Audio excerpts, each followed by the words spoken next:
Hello, ladies and gentlemen, and welcome back to Common Sense Crypto channel. As with you always, this is Rich doing another video today on XRP. So I hope you're all having a wonderful day today, wherever you are in this great, great world. We're going to talk about XRP. Now, in this video, I'm going to talk about narratives inside of crypto, narratives outside of crypto that keep us divided all the time. In this video, I'm not going to point fingers at no one. In fact, what I'm going to show you is how two people with two totally different views can still get along. And that's crucial at a time like this. We have a new financial system about to roll out next year. And it's a system that could possibly enslave all of us. Now's the time we need to come together the most. Plus, the holidays are right around the corner. If you haven't talked to a family member for a long time, over political views or something like that, put it away. Talk to each other. So let's take a look at this video. Sean Penn, it's time to send unvaccinated citizens to jail.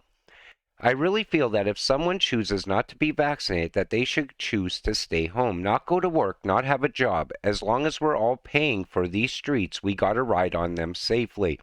And so I'm just hopeful that the mindset will change. Now, a lot of people will say, what happened to that Sean Penn I see up on the big screen? What you see in the movies and what you get in real life is two different things. Actor Tim Robbins expresses remorse about turning on the unvaccinated and the unmasked. We turned into tribal, angry, vengeful people. But what got us there? I saw the way that we were being described in the press, and it wasn't true, he said. These were not, National Front Nazis. These were liberals and lefties and people who believed in personal freedom. That's what it comes down to, personal freedom. If you want to get vaxxed, go ahead. If you want to stay unvaxxed, go ahead. It's your personal freedom of choice to do that. But the thing is, what got us to this point? I'll tell you what did. The government. The same people pushing division on a daily basis because in the background, they're trying to roll out a new financial system, roll out digital IDs, social credit scores. Hard to believe it was just 1 year ago today that the White House was shaming the unvaccinated, telling them they and their family were all going to be put in body bags for the holidays. That was nice. We are intent on not letting Omicron disrupt work and school for the vaccinated. You've done the right thing, and we will get through this. For the unvaccinated, you're looking at a winter of severe illness and death for yourselves, your families, and the hospitals you may soon overwhelm. No government should ever say this to their citizens. That causes so much division, and I've seen this live play out in the mall. I've seen it in Walmart in the past as well. People, one person wearing a mask, one person not wearing a mask, arguing with each other. That's what the White House wants. That's what this government wants. Now, this gave me hope for humanity. The unvaccinated are still being denied some medical care by the system, and the governments are taking people's children away over this. No, there needs to be accountability. They killed millions and more daily. So we see two people standing there. I am unvaccinated. The other person's holding a sign that says, I am vaccinated. Together we stand for choice. Two people with totally two different opinions coming together. They want us to hate each other. Don't let them win. That's what it comes down to. And as long as we stay together, maybe we could fight back against the system that they're trying to roll out. Talk about a fake narrative. Study claims unvaccinated people at higher risk of traffic accidents. Now, this is coming out of Canada. Yeah, forget the fact that those who took the shot don't outweigh those who didn't. And don't forget that many who have taken it have been involved in what was deemed vacccidents. Yeah, a new study came out in Canada that is trying to continue the fake narrative. Only now to blame is on those who reject their deadly experimental poisons. Now, as long as a narrative works, they'll continue to push that narrative. As long as it keeps people divided, they'll continue to push the narrative.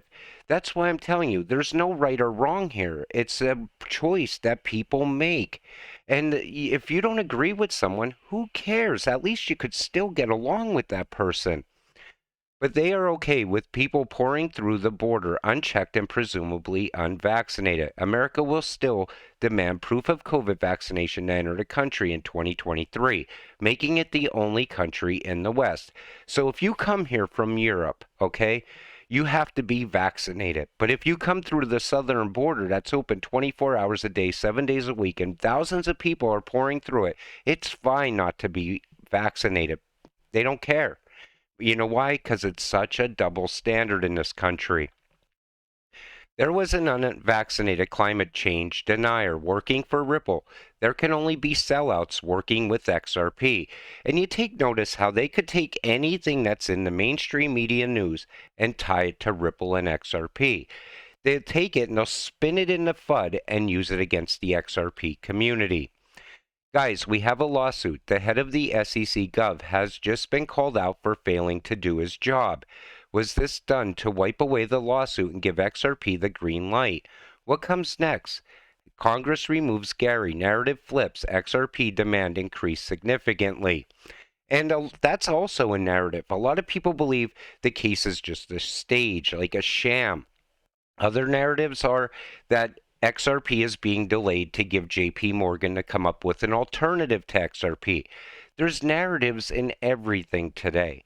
You got to make your own choices on which narratives you follow, though, which ones you believe. The media props Bitcoin up and never talks about true utility like XRP. Why?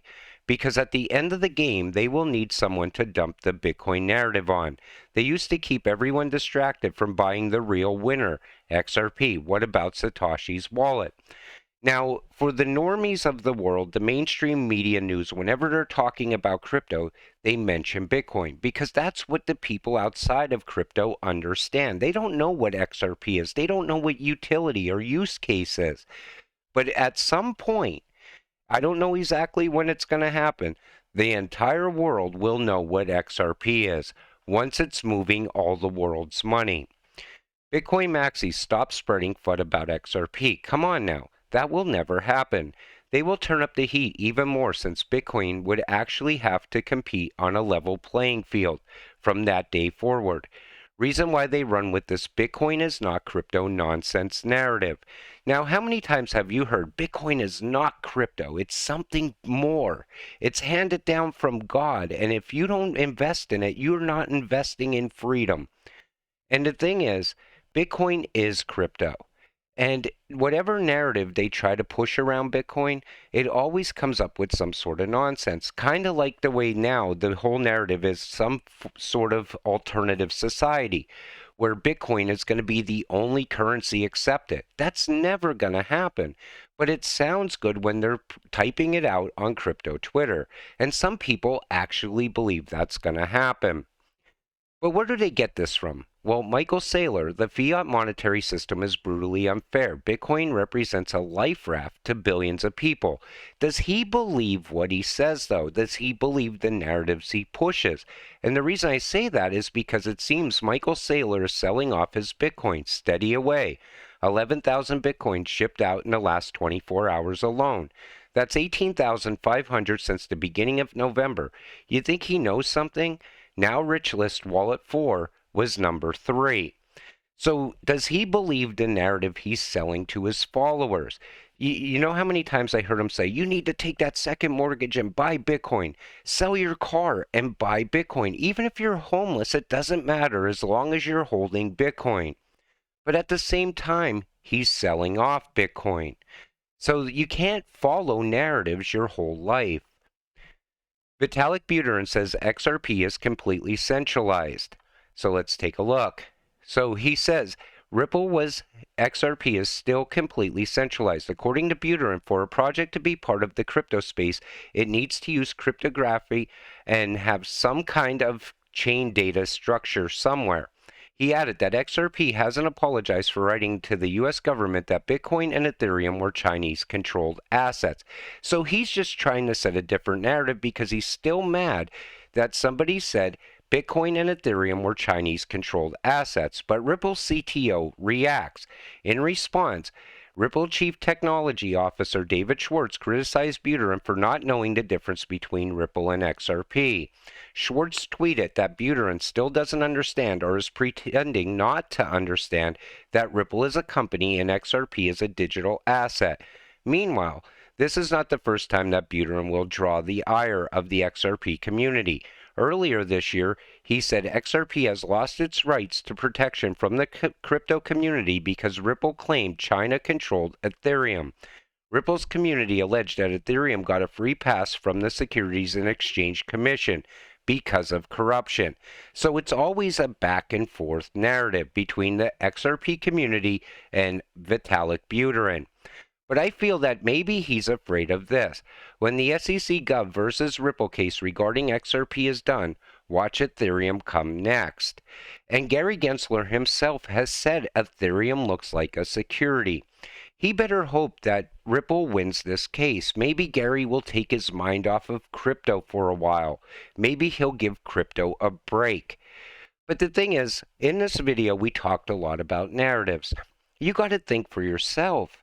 You got to believe the narratives you believe. I never like to change your mind. I like to keep you positive in what you hold. I still feel we're getting very close to XRP going full. It said euphoria is going to set in at some point. It's just a fact. At some point, this market's going to pull a full 180. I want you to still be holding when that happens. That's what you've been holding all this time for. This moment that's about to come. And once that happens, you're going to see so much FOMO money come into XRP. You're going to see people in the crypto space that you never even heard of before, all of a sudden talking about crypto. You know why? Because everybody wants to share in that euphoria. We've been holding through the worst of it, getting there, and now it's about to happen. With that said, I'm going to wrap up this video. I want to thank you all for watching. I appreciate all of you watching. We'll see you in the next one. Have a great night.